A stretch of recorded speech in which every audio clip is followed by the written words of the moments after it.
2016 is when the release of Titanfall 2 offered a completely unique first-person shooter experience.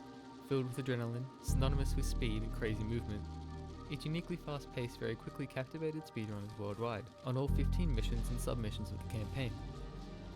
But among these missions, none can rival the impact of the legendary Effect and Chorus trilogy.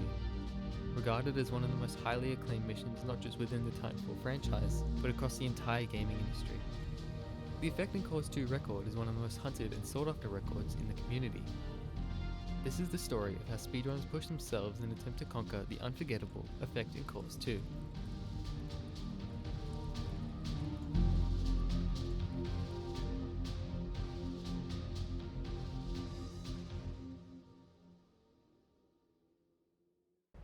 isnt2 has made a name for itself in countless articles and websites as one of the most entertaining campaign missions ever. It asserts itself above the others from its unique time shifting ability, instantly shifting between two timelines being the only way to complete the mission. This short-lived ability is what gives isnt2 its title for one of the best independent challenges on the TF2 roster. Let's take a look at the first person to attempt to overcome this challenge and set a strong records for pilots to come. Overzero, who in August of 2017 set a 3-minute 10-second .47. Also, there's a lot of movement in this game, obviously, that I'm not going to explain in this video, but there will be a couple of pop-ups for anything important. This level's pretty long, so I'll try and keep it short. isnt2 starts with taking the time shifter from Captain Anderson, some simple time shift to get around the doors and vents to reach button 1. Then some wall kicks and up an elevator to reach button 2, which begins a small wait for a door to open.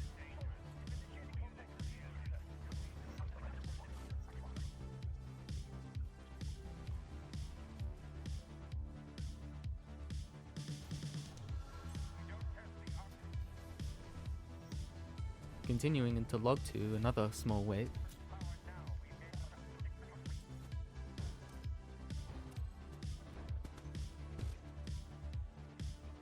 Overzero waits for a sound cue to throw a frag for a frag boost into this tight section called Cryo.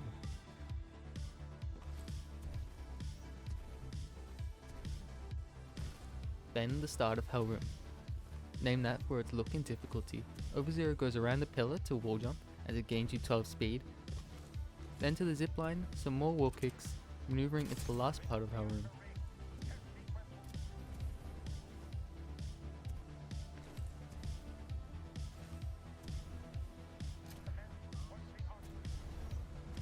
Down the tube, ignore everything important, and into the end.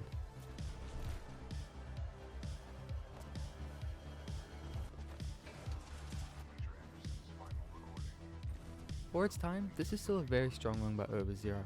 Following smooth lines and gaining speeds on walls as much as possible, Overzero asserted some pretty high dominance.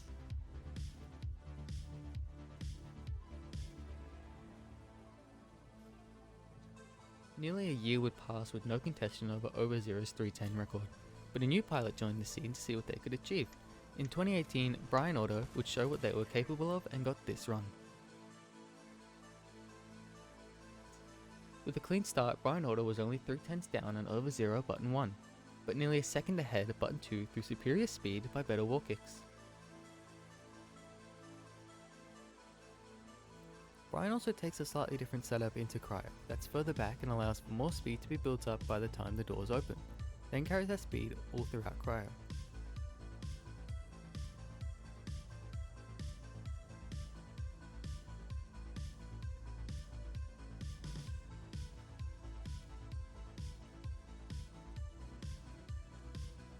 And with a hyper swirly boost means Brian is up for the rest of the mission. Is this a world record? Is this a world record with a hyper swirly? Stop the timer. Oh, it's a fucking world record affecting cause with the hyper swirly. Let's go.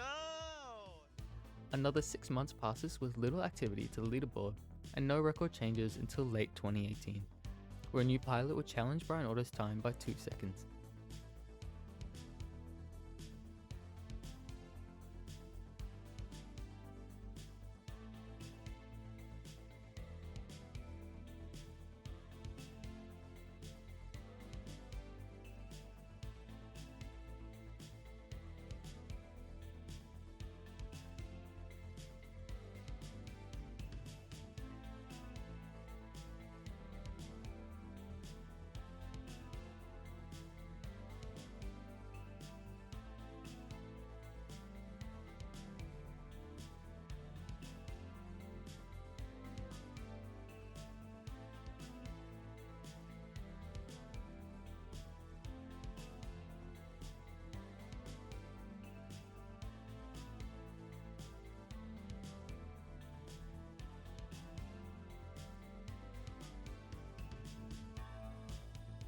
Cashmo does few things differently, other than a punch to an elevator to kill a grunt before the elevator doors open.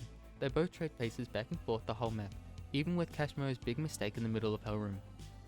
At the zipline they are nearly identical in time. It's near the end of Hellroom where Cashmo has better wall kicks and better speed to gain an astounding 2 seconds on Brian Otto, securing a 305.77. But Brian Otto wouldn't go down without a fight, and half a year later they'd return.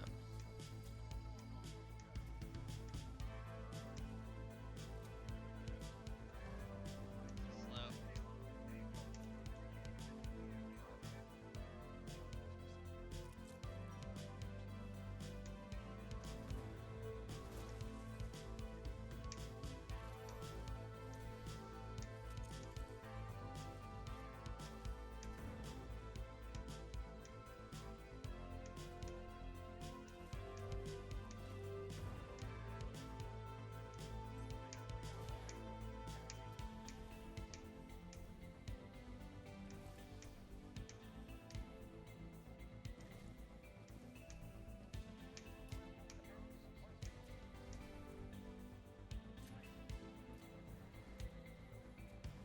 It'll be close. It'll be really close.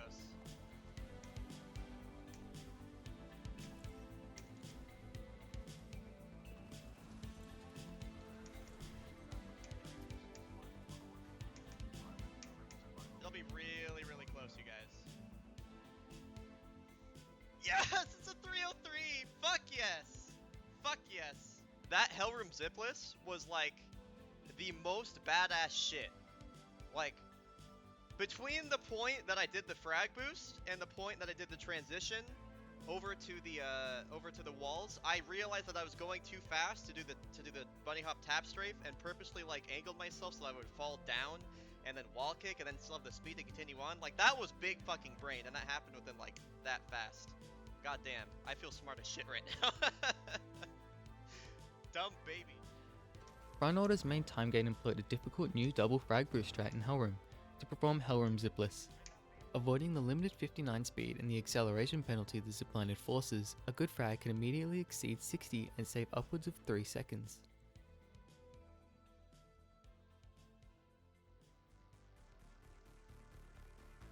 Nine months later, in October, a new contender would take things to a higher level, Zweek. An immediate frag boost at the start of the mission gives Zweek an early lead. Then he goes left at the door to wall run, then wall kick and gain even more speed all through button 1.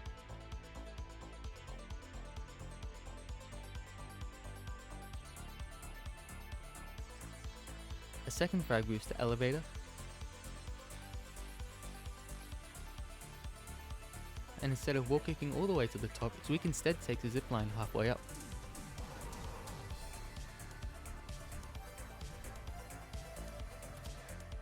Now instead of waiting at the door until log 2, Zweek goes into the second room, waits for an audio cue and then starts to move, getting to the door right as it opens.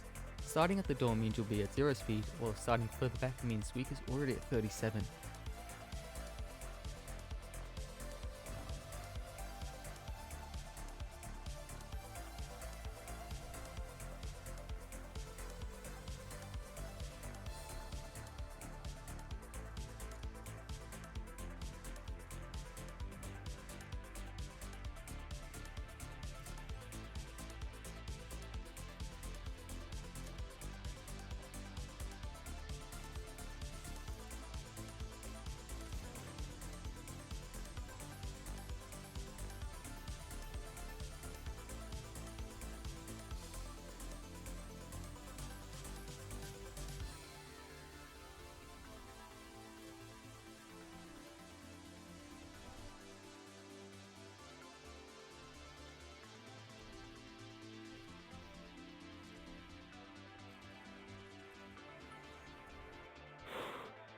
I'm fucking panicking right now, dude. Oh god. Oh my god, did I just do that? But with a slight mistaken line at the beginning of Hellroom, Zweek ends up getting a 3-minute .35, just shy of that fabled sub 3 minute. Zweek didn't get an ideal frag in the beginning of Hellroom. This slightly messed up his line, and this line difference forces Zweek to take an older, slower path, meaning he's unable to perform the faster zipless.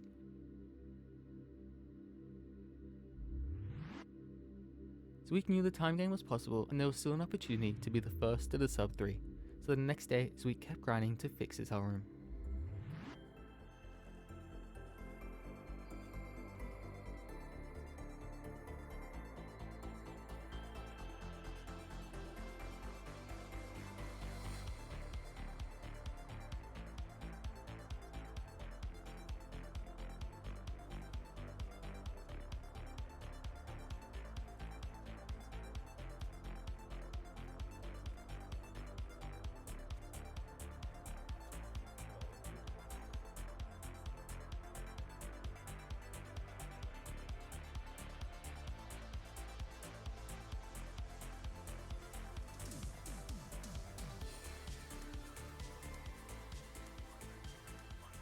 This is it. This is the sub 3. Let's fucking go. Oh, let's fucking go, dude. 258. Over the span of April 2021, another player would make the effort to be the second person to reach a sub 3 minute. First getting a 304.74 on April 14th, then a 303.34 the next day, an agonizingly close 3-minute.16 on the 19th, until on the 24th of April, Gobers got this run.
Not only did Gobers become the second ever pilot to do a sub 3 minute, he also got the world record in a very cool and very clean run.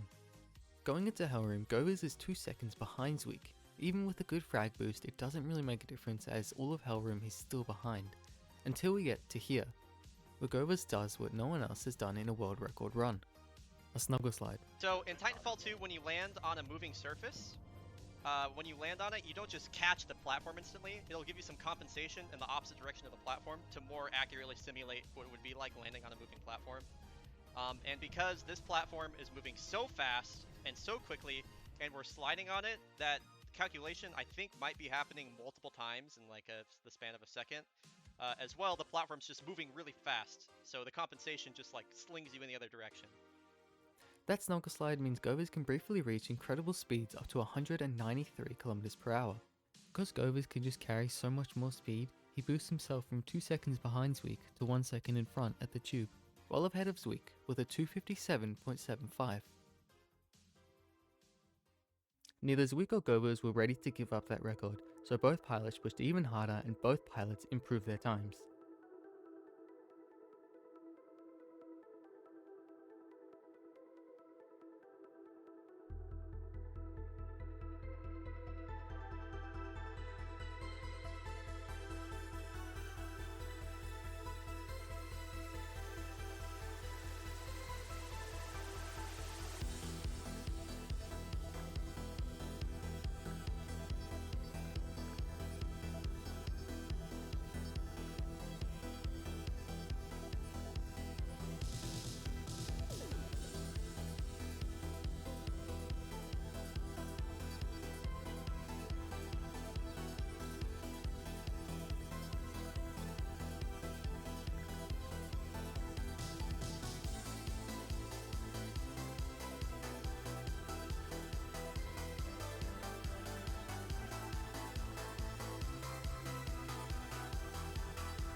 Come late 2021, a new movement discovery dubbed the Third Movement Revolution would change the speedrunning community forever: crouch kicks. Put simply, pressing jump and crouch at the exact same time off a wall gives you a speed boost. You can get similar speed from end boosting or edge boosting, but the benefit of crouch kicking is that you can do it at any time and however often you want. So if you combine it with multiple wall kicks in a row, you can gain a lot of speed. The catch is, to crouch kick, you have to input jump and crouch in the exact same frame, which is really difficult. Even with consistent inputs, it's highly likely that one of your inputs will land on another frame and ruin any potential speed. But because this new tech could benefit so many runners, the decision was made to create a modded fix, which is the only accepted modification to the game's physics for speedrunners. And when installed, if an input or jump or crouch happens, there's an 8 millisecond window where you can press the second input and it will register as a crouch kick. So from now on, all runs have the universal crouch kick fix, or Zweek's speedrunning menu mod.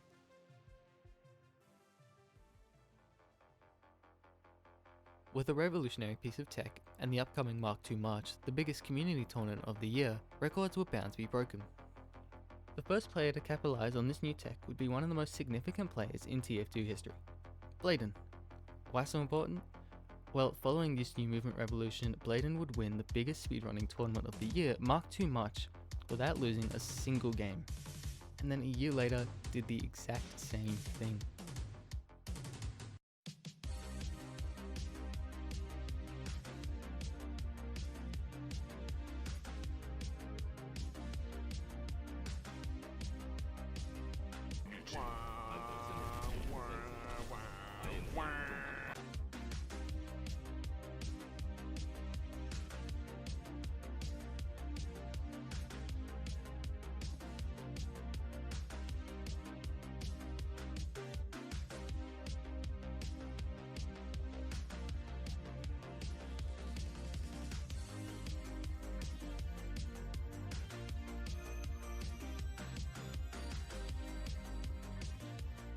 The addition of crouch kicks means Bladen can carry more speed pretty much throughout the whole mission, specifically in high speed places like Hellroom, and subsequently take a 4/10 lead over Govers. But 4 days after Bladen's run, Zweek would answer back. Kinda liking it. I'm a fan.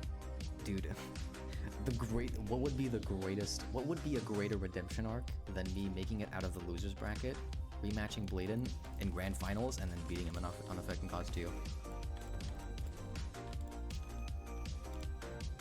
No! I've trolled a little bit.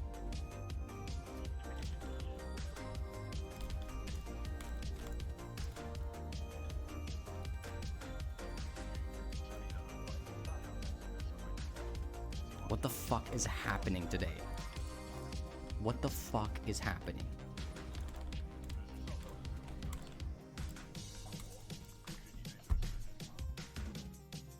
Who is this man? Who is this man and what is he doing with a 252? Someone take it away from him. Zweek barely sneaks in a 252.95. Zweek would get his revenge with a rough middle of cryo, a perfect snogger slide, and a small trick where if you time shift from the past to the present, you can re-grab the same wall at a higher point, which you normally can't do. Govers would also get a 253.46, but his attempt would fail short of Zweek's run, whose astounding 252 deemed too difficult and not worth the effort for the remaining runners. So, just like how these were all done in Mark II March, 2022 went on with no change, and 2023 rolled around, bringing us Mark III March.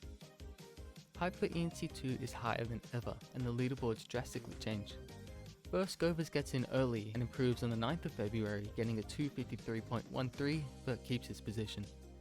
Daidaidu gets a 252.37 and will take first on the 2nd of March. Daidaidu does a different setup into log 2, setting up even further back for an additional crouch kick, getting to the door at 50 kph instead of 37. On the 8th of March, Skies improves to a 251.96, with a much different setup into cryo, crouch kicking multiple times combined with a frag boost to gain much more speed and save 1 to 2 seconds on the standard route. Clipboard Guy goes second on the 28th with a 251.74. It's not a world record, but it does include something called Hyper Zipless. Hyper Zipless sacrifices 1 frag for 2 extra crouch kicks to gain even more speed in Hellroom up to 72, and can save over a second.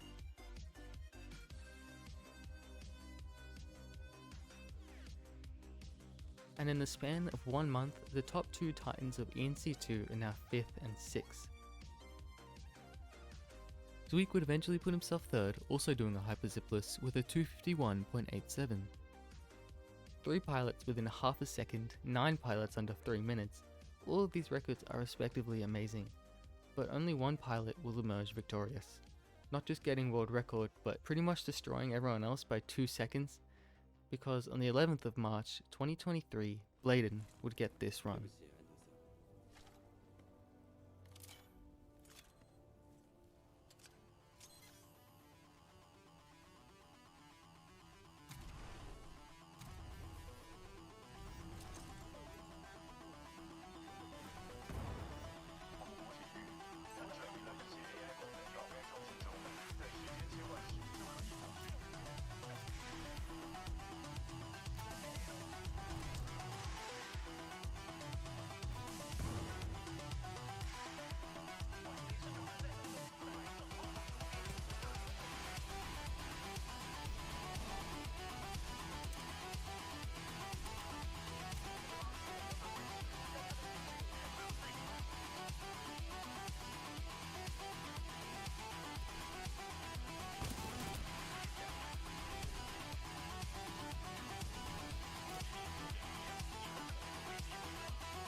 .248.46, an absolutely crazy time.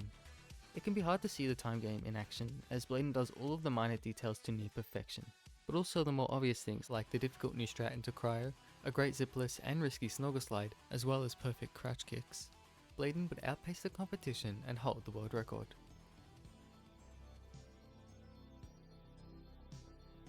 And that's where the world record stands today. Nope, no it isn't. I thought it was.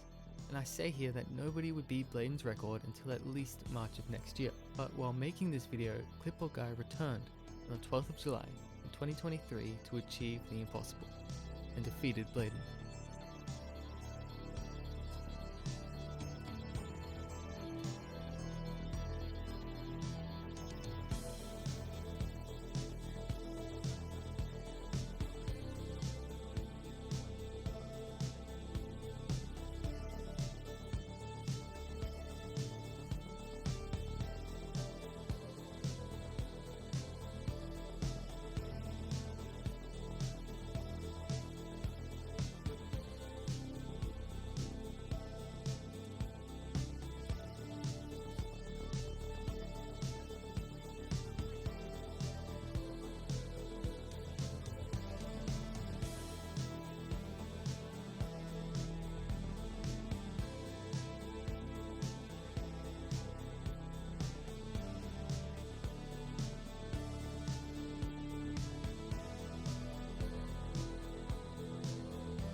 It is hard to explain how smooth this run is.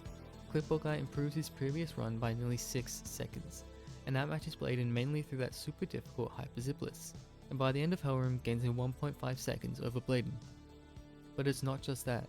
The wall kicks, the frags, the setups, the tech, they're all perfect. This is truly an astonishing run, and that's actually where the world record stands as of today. Over the span of 6 years, the time of this run has come down by 25 seconds, employs 3 new frags, at least 6 new major strats, heaps of new movement tech, and is still one of the most fun and entertaining missions ever. But on such a difficult and precise mission, it's safe to say that the story isn't over, probably to continue in March of next year. Determining who will have the skill to overcome such a strong record is anyone's guess. So for now, this is the history of Titanfall 2's most decorated mission. Thank you for watching.